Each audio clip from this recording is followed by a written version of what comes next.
ভিডিওটি স্কিপ করবেন না, কারণ আপনি না জেনে আপনার বেবির ব্রেন ডেভেলপমেন্ট নষ্ট করে ফেলছেন। শিশু ব্রেন কিভাবে ডেভেলপ হয় জানেন?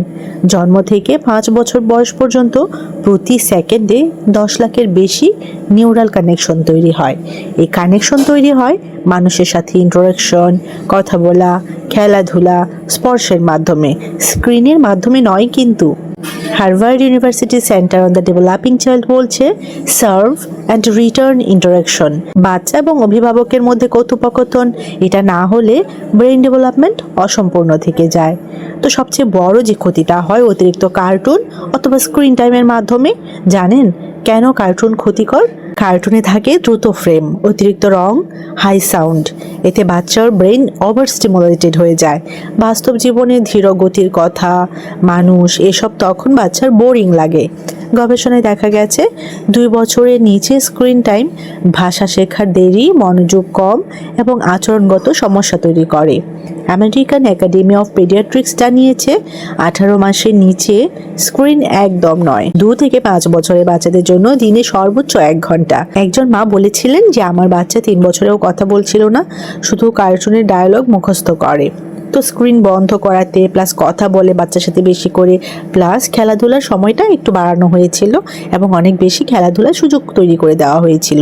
এবং এগুলো শুরু করতেই দেখা গেল 6 মাসে বাচ্চার আচরণগত এবং অন্যান্য দিক দিয়েও অনেক বেশি পরিবর্তন দেখা গিয়েছে, যা অবশ্যই ইতিবাচক। তো 2 নম্বর ক্ষতিটির কথা বলবো, সেটা হচ্ছে খাওয়ানোর সময় মোবাইল দেখানো। অনেকেই ভাবে মোবাইল না দিলে তো খায় না, কিন্তু বিজ্ঞান বলছে এতে বাচ্চা হাঙ্গার সিগন্যাল বুঝতে শেখে না, ব্রেন শেখে ডিস্ট্রাক্টেড ইটিং। ভবিষ্যতে ওভার ইটিং, অবিসিটি, পুর সেলফ কন্ট্রোল এগুলো তৈরি হয় বাচ্চার মধ্যে। ব্রেন তখন খাবারের টেক্সচার, স্বাদ, গন্ধ কিছুই প্রসেস করে না। তো নাম্বার 3 নম্বর ক্ষতিটির কথা বলবো, সেটা হচ্ছে বাচ্চাকে একা একা রেখে ব্যস্ত থাকা। বাচ্চা খেলছে, আপনি মোবাইলে, এটাই আজকে সবচেয়ে কমন দৃশ্য। কিন্তু গবেষণা বলছে বাচ্চা কথা বললে রেসপন্স না পেলে নিউরাল কানেকশন দুর্বল হয়, ইমোশনাল বন্ডিং কমে যায়। এটাকে বলা হয় স্টিল ফেস ইফেক্ট। 4 নম্বর ক্ষতিটি হচ্ছে খেলনা দিয়ে চুপ করানো, কথা না বলা। শুধু খেলনা দিলেই হবে না, খেলনার নাম বলা, রং বলা, শব্দ করা, এই কথাগুলোই ব্রেন গ্রোথের ফুয়েল। চুপচাপ খেলনা কম ভাষা শেখায়, এটা মনে রাখবেন। তাহলে করব কি, বা গাইডেন্স হিসেবে আমাদের কি করণীয়? ব্রেন ফ্রেন্ডলি অল্টারনেটিভস রয়েছে। কার্টুনের বদলে গান গাওয়া, গল্প বলা, চোখে চোখ রেখে কথা বলা। খাওয়ানোর সময় কি করতে পারি?